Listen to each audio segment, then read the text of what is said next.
My name is Arthinox, and this is Cloaked Mysteries, the channel where we uncover creatures so grand they seem to defy the very laws of reality. Today, we're traveling back millions of years to investigate a winged titan so colossal that its very existence feels like an evolutionary riddle. Get ready to step into a hidden chapter of the Cretaceous, a time when the sky didn't belong to birds but to unimaginable monsters. 70 million years ago, while dinosaurs were shaping the world on land and mosasaurs ruled the oceans, the sky belonged to another equally dominant lineage, the pterosaurs. Among them, one colossus rose above all the others. It didn't just fly, it redefined what aerial greatness meant. A creature so immense it seemed to challenge every physical principle we understand today. Its wingspan rivaled that of modern aircraft, casting enormous shadows over the Cretaceous plains. For any animal below, its presence in the sky must have been as intimidating as watching a fighter jet roar overhead. Nothing before or after it ever reached such an extreme balance between size and flight capability. This giant became known as Quetzalcoatlus, named in honor of a Mesoamerican deity represented as a feathered serpent. And that was no coincidence. Its monumental appearance and dominion over the skies echoed perfectly the mythical power of the god that inspired its name. A real creature with truly legendary proportions. When its wings fully opened, they could easily cover an area equivalent to 3 cars parked side by side. The very act of taking off was a spectacle, and the idea that an animal of this size could actually stay airborne was, for decades, a source of sheer perplexity among paleontologists. Standing around 5 meters tall, weighing roughly 250 kilos, and boasting wings that stretched up to 10 meters from tip to tip, Quetzalcoatlus hardly seemed to belong to the same world we know today. Many experts even doubted it could fly at all. But nature appears to have mastered engineering techniques millions of years before we did. It was only when more in-depth studies revealed the details of its skeleton that the impossible began to make sense. A combination of lightness, strength, and perfect adaptation for flight turned this titan into the true sovereign of the Cretaceous skies, an evolutionary milestone like no other. The key to Quetzalcoatlus' flight lay in its incredibly lightweight skeleton. Its bones were pneumatic, hollow, thin, and reinforced internally by microstructures that worked like natural trusses. This minimized weight without sacrificing strength, something so advanced that even modern engineers acknowledge how ingenious it is. Some of those bones had walls thinner than paper, yet were arranged in such an efficient way that they could withstand significant impacts and stresses. Its neck, astonishingly long, was made up of hollow vertebrae that were extremely rigid, resembling modern metal tubes designed to bear intense loads. The most impressive part, however, wasn't just its lightness, but its takeoff system. While most birds depend on running and building momentum, this giant used its limbs like true catapults. It would crouch down and, in a single explosive movement, hurl its colossal body into the sky. Biomechanical analyses show that it could generate enough force to lift its 250 kilos off the ground with surprising ease. It was like watching a biological machine, perfectly calibrated and engineered with frightening precision by evolution itself. As soon as it left the ground, its membranous wings supported by an extremely elongated fourth finger captured the air with extraordinary efficiency. Each initial wing beat was powerful enough to quickly propel it to safe heights, where gliding would take over and do most of the work. From that point on, Quetzalcoatlus became an elegant, silent creature, gliding over long distances with minimal energy expenditure. Its anatomy suggested not just power, but a level of efficiency so refined it's hard to believe it emerged naturally. The aerodynamic design of its wings impresses even NASA specialists. The natural curvature of the wing membrane allowed Quetzalcoatlus to exploit even the weakest rising air currents, climbing with very little effort. It was as if it had been built to turn the wind itself into fuel. The tips of its wings were extremely flexible, allowing subtle adjustments during flight. That gave it precise control, even with such a gigantic body. This feature, something we see today in modern aircraft, had already been perfected in this titan millions of years ago. According to studies, it could reach speeds close to 130 km/h when necessary.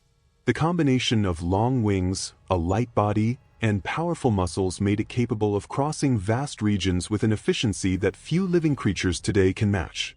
But the true genius was in its energy economy. Once it gained altitude, it essentially dialed back its muscular effort and simply glided for long periods. It was a silent, stable, almost hypnotic flight, the perfect signature of an animal that truly ruled the skies. The chest muscles, where the wings anchored, were so well developed that some biomechanical models suggest it might have generated enough strength to lift objects comparable to a small car. That power, combined with its precise aerodynamics, created an ideal balance between strength and lightness. It's no exaggeration to say that Quetzalcoatlus represented the absolute peak of flight among all known vertebrates. Nothing before or since has combined such a complex set of adaptations that work together in such a harmonious way. Quetzalcoatlus' diet remains one of the most intriguing mysteries in paleontology. How could a skyborne giant meet its massive energy demands in a world where food availability fluctuated so drastically? That question followed scientists for decades and eventually gave rise to fascinating and sometimes conflicting theories. The first hypothesis suggested that it was a scavenger, similar to modern vultures. Its long, toothless beak could have allowed it to exploit carcasses left behind by large predators, feeding on leftover flesh as an aerial opportunist. But that explanation began to fall apart when detailed analyses revealed clear biomechanical limitations. Its beak, though long, wasn't particularly efficient at tearing tough meat, and its neck lacked the power needed to rip large chunks from a decomposing carcass. The body simply didn't match that behavior. It became clear that Quetzalcoatlus didn't fit well into the role of a pure scavenger. Then, a new clue appeared in the form of channels and grooves found in its skull structures similar to those seen in fishing birds.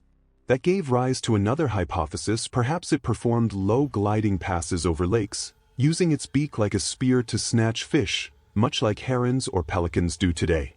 Wind tunnel simulations showed that, aerodynamically, this type of maneuver would have been possible. It could have kept the tip of its beak partially submerged, detecting prey with surprising accuracy. But there was a major problem: most fossils of this pterosaur were found in arid environments, far from large bodies of water. That's when a third theory emerged, and perhaps the most convincing one. Quetzalcoatlus may have been a terrestrial predator, walking like an enormous stork, capturing small vertebrates that crossed its path. Fossilized footprints confirm that it moved easily on land, revealing an agile and opportunistic hunter. The image of Quetzalcoatlus as an animal confined to the sky is only half the story. In reality, it seems to have been extremely efficient on the ground as well. Its hind limbs were strong and adapted not only for takeoff, but also for quick locomotion, allowing it to cover long distances like a gigantic bird striding over the landscape. Picture a creature the size of a giraffe moving silently across the open Cretaceous plains, watching every movement around it with eyes trained to detect prey. Juvenile dinosaurs, small mammals, and reptiles could easily have become targets for this patient hunter.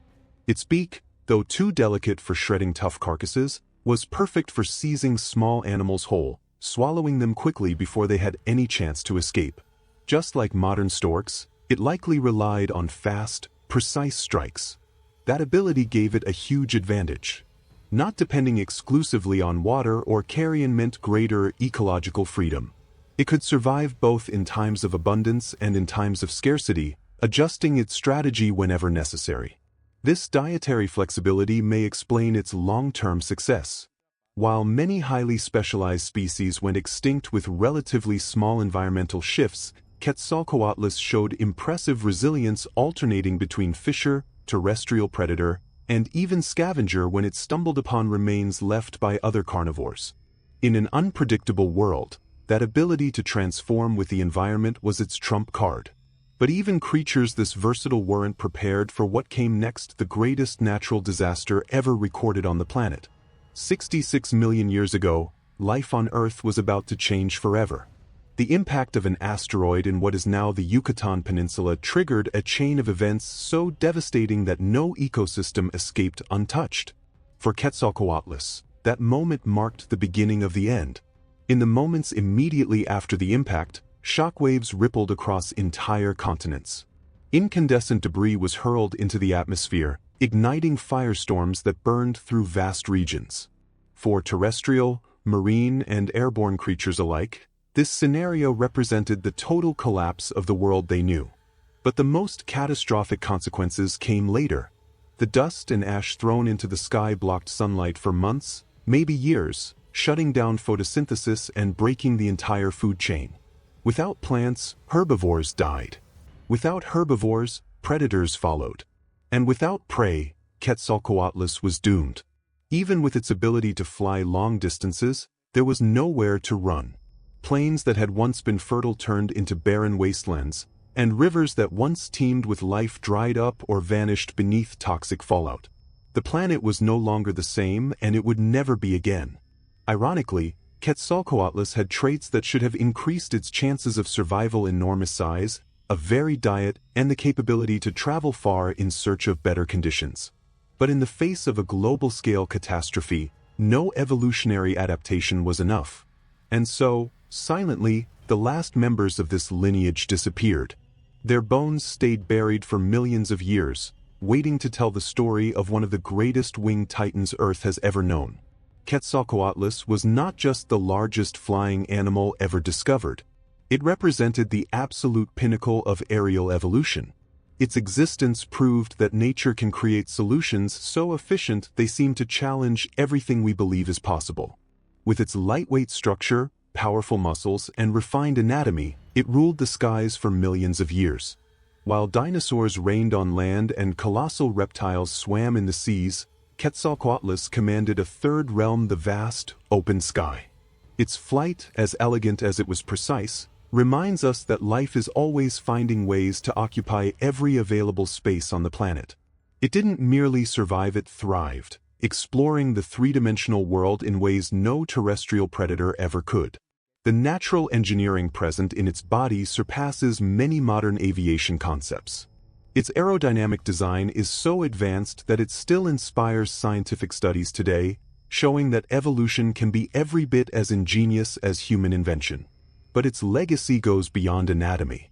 Quetzalcoatlus symbolizes life's courage to push boundaries and take on forms that seem impossible.